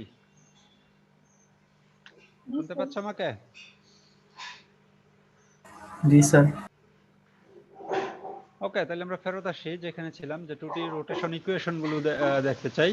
তাহলে ধরো যে আমাদেরকে দেওয়া ছিল একটা পয়েন্ট পি, ঠিক আছে, এটা অরিজিনালি কার্টেশিয়ান সিস্টেমে হয়তো xy পজিশন তার আমাদের জানা, কিন্তু তাহলে তাকে যদি আমরা পোলার সিস্টেমে লিখি তাহলে তার ভ্যালুগুলো লিখতে পারি কি যে আর cos ফাই এবং আর sin ফাই।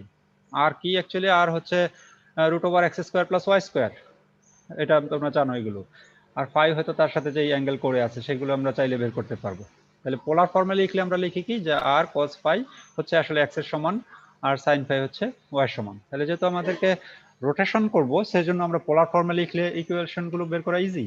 তাহলে ইনিশিয়ালি সে ফাই অ্যাঙ্গেল করেছিল, যেহেতু এটাকে রোটেট করতে বলা হয়েছে সে থিটা ডিগ্রি, ঠিক আছে, কই আসে না কেন, তাহলে সে থিটা ডিগ্রি রোটেট করার পরে নতুন পজিশনটা ধরে নিলাম পি প্রাইম। তাহলে যেহেতু এটা রোটেশন করছে কি অরিজিনের সাপেক্ষে, তাহলে তার কি তার যে ডিসটেন্সটা দ্যাট ইজ আর যেটা ছিল আগে অরিজিনের সাথে যে পরিমাণ দূরত্ব তৈরি করেছিল, এখনকার distance r is actually same, কারণ সে রোটেশন করছে। রোটেশনের বেসিক ডেফিনিশন কি যে সে একটা সম দূরত্ব রেখেই কোনো একটা বিন্দুকে কেন্দ্র করে ঘুরবে, so that is the rotation. তাহলে ফলে নিউ পজিশন হচ্ছে পি প্রাইম।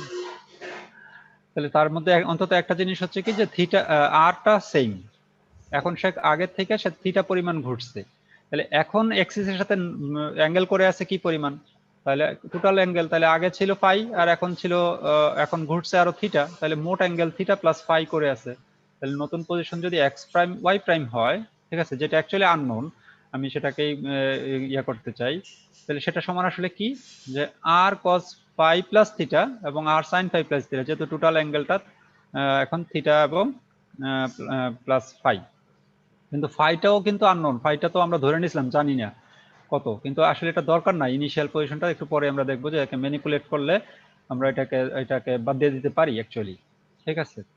তাহলে এটাকে r cos phi plus theta, এটাকে যদি আমরা সিম্পল এক্সপানশন করি, ট্রিগোনোমেট্রি অ্যাপ্লাই করি, যে সেটাকে আমরা লিখতে পারি কি r cos phi cos theta minus r sine phi, r তো কমন আছে আর কি, actually cos A cos B minus sine A sine B, আমরা ছোটবেলা পড়ছি এই ধরনের সূত্রগুলো আর কি।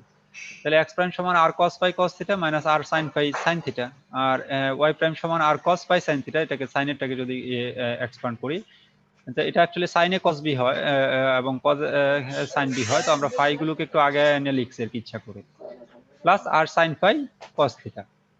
তাহলে এখানে দেখা যাচ্ছে কি যে এই আর কস পাই বা এই আর সাইন পাই এটা তো অ্যাকচুয়ালি গিভেন আমাদের দেওয়াই ছিল অবশ্যই পয়েন্টটা যেটা অরিজিনালি দেওয়া ছিল, যেটাকে আমরা আমাদের প্রয়োজনের জন্য এটাকে কার্টেশিয়ান থেকে পোলারে নিয়ে লিখছিলাম। তাহলে এখন আবার আমরা কার্টেশিয়ানে লিখতে পারি। তাহলে যেহেতু এক্স প্রাইম আমাদের কার্টেশিয়ানে দেওয়া আমরা বের করতে চাইতেছি, তাহলে সিম্পলি তাহলে এক্স প্রাইম সমান এটাকে রিপ্লেস করে দিলে হয়ে গেল। তাহলে এটা এটা কি দাঁড়াচ্ছে যে এক্স প্রাইম সমান X cos theta minus Y sine theta, Y prime সমান X sine theta plus Y cos theta. বাস, this is the basic equation, very simple. তার মানে এক্স প্রাইম যে যে ভ্যালুটা সেটা অ্যাকচুয়ালি তার অরিজিনাল ভ্যালু এক্স ওয়াই দুইটার উপরেই নির্ভর করে এবং যে পরিমাণ তাকে রোটেট করতে বলা হয়েছে তার কজ এবং সাইনের সাথে। ওয়াই প্রাইমও সেম, যে অরিজিনাল ভ্যালু এক্স ওয়াই এর সাথে নির্ভর করে, সাথে সাইন থিটা এবং কস থিটা এবং তার মধ্যে প্লাস মাইনাস কিছু ব্যাপার আছে। যেটা আমাদের যদি ট্রান্সলেশনে দেখছিলাম, যে ট্রান্সলেশনটা কোথায় যেন দেখলাম, ট্রান্সলেশনে কি ছিল যে এক্স প্রাইমটা অরিজিনাল শুধু এক্স এর উপরে এবং টি এক্স এর উপরে নির্ভর করে, আর ওয়াই প্রাইমটা অরিজিনাল ওয়াই এবং টি ওয়াই এর সাথে নির্ভর করে, এক্স এর সাথে না। কিন্তু এখানে ইকুয়েশনটা হচ্ছে যে না, অরিজিনাল এক্স ওয়াই দুইটাই হয়তো কাজে লাগে, সো ডাজন্ট ম্যাটার, দুইটা তো আমাদের দেওয়া আছেই, অরিজিনাল পয়েন্ট এক্স ওয়াই তো আমাদের দেওয়া আছেই। So it's a function of X Y actually আর কি এটা, আর ওইটা অ্যাকচুয়ালি একটা সিঙ্গেল ভ্যালুড ফাংশন ছিল আর কি। হ্যাঁ, এখন আসলে যে এই ইকুয়েশন গুলোকে আমরা একটু আগেরটাকেও আমরা ভেক্টর নোটেশনে লিখছিলাম, এখন এটাকে আমরা ম্যাট্রিক্স নোটেশনে লিখতে চাই। ঠিক আছে, কারণ এখন ভেক্টর তো না, এটা দেখা যাচ্ছে আর কি, এটাকে ম্যাট্রিক্স ইকুয়েশন আকারে লিখতে চাই। তো এই যে ইকুয়েশনটা যেটা ছিল রোটেশন ইকুয়েশন, তাহলে আমাদের যদি গিভেন পয়েন্ট, সেটা তো আমরা বলছিলাম যে যদি একটা ভেক্টর হয় এক্স ওয়াই, ঠিক আছে, আর আউটপুট পয়েন্ট পি প্রাইম সেটাও এক্স ওয়াই যদি হয়, কি বলে ভেক্টর হয় এক্স প্রাইম ওয়াই প্রাইম, তাহলে আমরা কিভাবে এই পি কে পি প্রাইমে কনভার্ট করতে পারি, ঠিক আছে, ইউজিং ম্যাট্রিক্স মাল্টিপ্লিকেশন, যে আমরা ম্যাট্রিক্সের মাল্টিপ্লিকেশন আকারে কিভাবে এখান থেকে কনভার্ট করে এই পি প্রাইমে কনভার্ট করতে পারি। তো পি প্রাইম আবার আমরা জানি কি যে সেটা হচ্ছে যে X cos theta minus Y sine theta, আর এটা হচ্ছে X sine theta plus Y cos theta. তাহলে এখানে যদি আমরা এটাকে যদি প্রথমে আননোন ধরে নিতাম আর কি, তাহলে এক্স আর ওয়াই তো ম্যাট্রিক্সের মাল্টিপ্লিকেশন হয় কি যে এদিকে আর এটার সাথে, তাহলে এখানে আউটপুট আনতে হবে কি এক্স কস থিটা, তাহলে এক্স তো এখানে আছে, তাহলে এখানে অ্যাকচুয়ালি একটা কস থিটা দরকার, ঠিক আছে, তাহলে এটা গুণ করলে এটা হবে এক্স কস থিটা। আর ম্যাট্রিক্স মাল্টিপ্লিকেশনে কি করা হয়, পরে এটার সাথে সেকেন্ড এলিমেন্টের সাথে এখানকার সেকেন্ড এলিমেন্ট মাল্টিপ্লাই হবে এবং পরে যোগ হবে। তাহলে যেহেতু আমাদেরকে মাইনাস আনতে হবে, তাহলে আমরা এখানে একটা ফ্যাক্টর দিলাম মাইনাস সাইন থিটা, তাহলে y into minus sine theta এবং তারপর যোগ করলে তাহলে ultimately minus Y sine theta হবে। তাহলে এই ফ্যাক্টরটা হচ্ছে মাইনাস সাইন থিটা। একইভাবে সেকেন্ড র যদি চাই তাহলে এটা সাইন থিটা কস থিটা দিতে পারি। তাহলে এই যে ম্যাট্রিক্সটা লিখলাম, ঠিক আছে, এটা কি অ্যাকচুয়ালি একটা ট্রান্সফরমেশন। ম্যাট্রিক্স অ্যাকচুয়ালি কি করে, যে আমরা যখন একটা ভেক্টরের সাথে একটা ম্যাট্রিক্স মাল্টিপ্লিকেশন করি, তাহলে আলটিমেটলি কি পাবো, যে একটা ভেক্টর পাচ্ছি, ঠিক আছে। তাহলে এটা কি করে এই matrix, matrix actually is a transforming A vector to another vector. So এটাও সেই ম্যাট্রিক্স, যে ম্যাট্রিক্সটা কি করছে, আমাদের গিভেন পয়েন্ট কে ট্রান্সফর্ম করে অ্যানাদার পয়েন্টে কনভার্ট করে দিচ্ছে। সেই ট্রান্সফরমেশনটা করছে কি, is a transforming in a form of rotation. এই ম্যাট্রিক্সটার নেচার অনুযায়ী ম্যাট্রিক্সটা কি ধরনের ট্রান্সফর্মটা করবে আর কি। সো এই ম্যাট্রিক্সটাতে আমরা এমন ভাবে ভ্যালু বসাইছি যেন সে এই পয়েন্টটাকে তার করেসপন্ডিং রোটেটেড ভ্যালু বের করে দেয়। তাহলে এই ম্যাট্রিক্সটাকে এখন থেকে আমরা বলবো আর, ঠিক আছে, that is rotation matrix in 2D, আপাতত 2D তে, ঠিক আছে। হ্যাঁ, আর এখানে আমাদেরকে একটু ইয়াতে দেখানো হচ্ছে কিছু নিউমারিক্যাল এক্সাম্পল আর কি। ধরো যে আমাদের অবজেক্টের ডেফিনেশন ছিল এরকম একটা 0.52 একটা 92 আরো হয়তো বাকিগুলো আছে, সেগুলো আর আমরা আপাতত বললাম না, ঠিক আছে। তাহলে যদি আমরা একে বলা হয় যে 48 ডিগ্রি ঘোরা উইথ রেসপেক্ট টু অরিজিন, তাহলে কি হবে যে 52 হয়তো চেঞ্জ হয়ে আসতেছে এখানে আর 92 চেঞ্জ হয়ে যাচ্ছে এখানে। সো আমরা এটাকে যদি আমাদের গিভেন পয়েন্টস দেওয়া থাকে, তাহলে আমরা সিম্পলি তার রোটেটেড পয়েন্টস গুলো ইউজিং দিস ম্যাথমেটিক্স আমরা ক্যালকুলেট করতে পারি। হ্যাঁ, তো দিস ম্যাথমেটিক্স দিয়ে তো করতে পারি, সাথে এখন চাইলে আমরা এইভাবে ভেক্টর ফর্মেও বা ম্যাট্রিক্স ফর্মেও করতে পারি, যে আমরা পয়েন্টসটাকে প্রত্যেকটা পয়েন্টসকে এটা দিয়ে মাল্টিপ্লাই করলাম, ঠিক আছে। এখন প্রত্যেকটা পয়েন্টসকে যদি আমরা ভেক্টর আকারে লিখে মাল্টিপ্লাই করি, তাহলে আলাদা আলাদা মাল্টিপ্লাই করা লাগবে। কিন্তু আমরা প্রত্যেকটা পয়েন্টসকে, এবার ধরো যে দুইটা পয়েন্টস আছে, দুইটা পয়েন্টসকে আমরা একসাথে একটা ম্যাট্রিক্স আকারে লিখে ফেললাম, যে প্রথমটা হচ্ছে P1, ঠিক আছে, পরেরটা P2 বা এইভাবে ডট ডট ডট যতগুলো আছে, ঠিক আছে, Pn। তাহলে এটাকে যদি আমরা একটা কলাম ভেক্টর আকার প্রত্যেকটা পয়েন্টকে নেই এবং তার সাথে রোটেশন ম্যাট্রিক্সটাকে এবার মাল্টিপ্লাই করি, ঠিক আছে। যেহেতু এই ম্যাট্রিক্সটা কি, এটার র হচ্ছে 2টা, কিন্তু কলাম হয়তো n সংখ্যক, যেহেতু n সংখ্যক পয়েন্টস আছে, আর এটা তো 2/2, তাহলে এটা তো এটা যেহেতু 2/2 লেখা যাচ্ছে না আসলে, ইয়াতে তো কাজ করা যায় না রোটেশন ম্যাট্রিক্স, আর এটা হচ্ছে কি 2/n, ঠিক আছে, দুইটা রো n সংখ্যক কলামস। তাহলে আমরা এটাকে সিম্পলি এবার ম্যাট্রিক্স মাল্টিপ্লিকেশন করলে আমরা নতুন পয়েন্টস পেয়ে যাব, সেটা একটা কি 2/n ম্যাট্রিক্স, যেটাতে থাকবে কি p1 prime dot dot dot pn prime. তাহলে এই জন্যই আমরা কিন্তু ম্যাট্রিক্স ফর্মে লিখতেছি।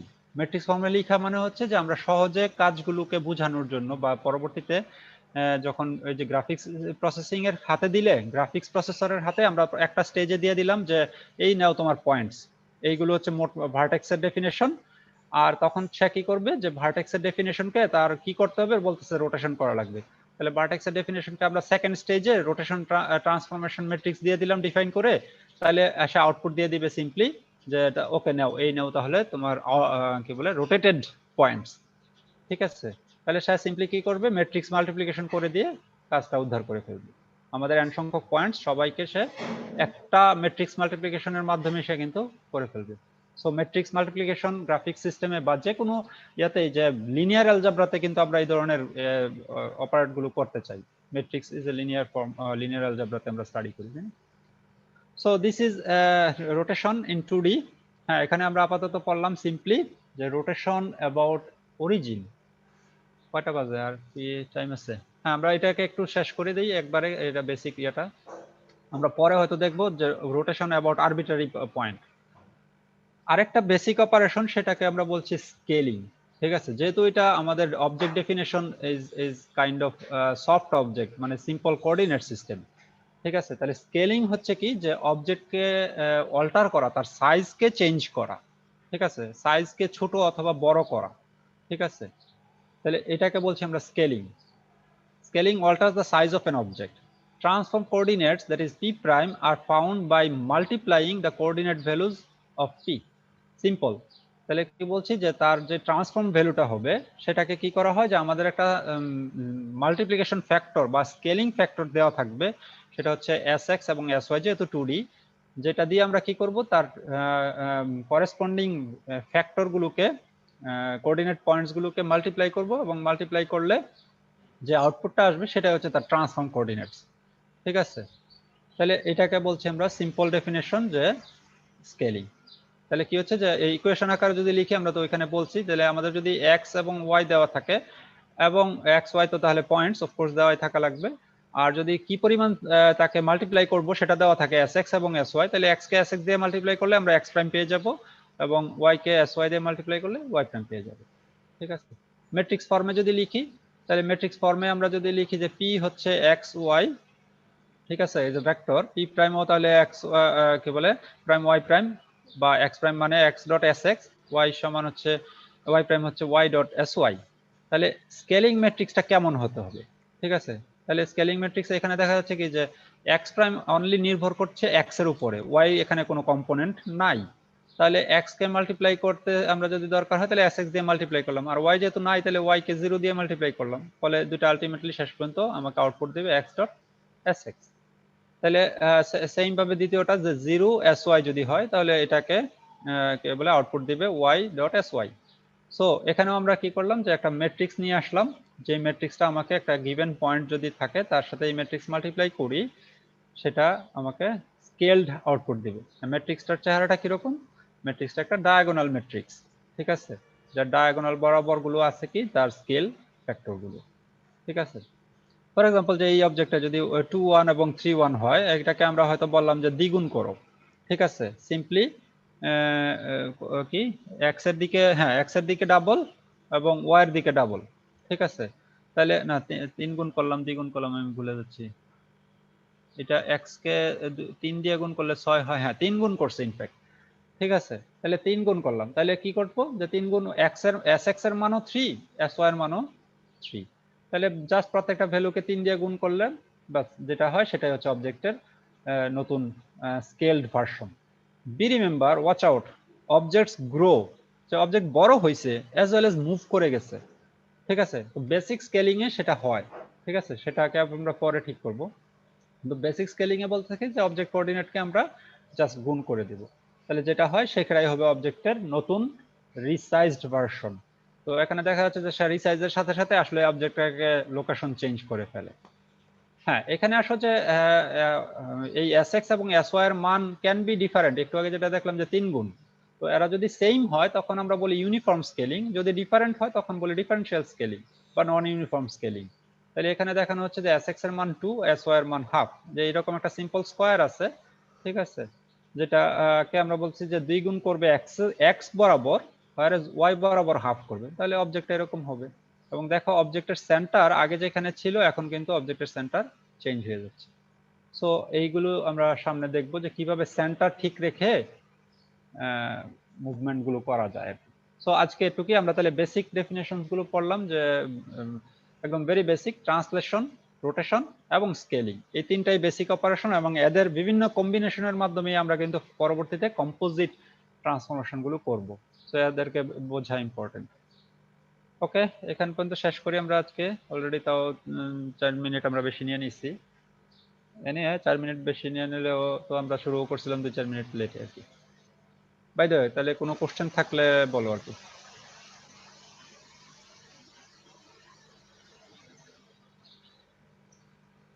কারো কোনো প্রশ্ন?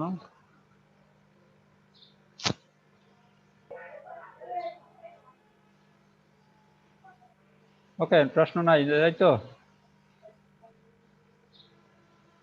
না থাকলে ভালো থাকো সবাই, আজকের মতন ক্লাস এখানেই, ধন্যবাদ। আসসালামু আলাইকুম স্যার। আসসালামু আলাইকুম ওয়ালাইকুম স্যার। সালাম। আমরা স্টপ করি শেয়ার।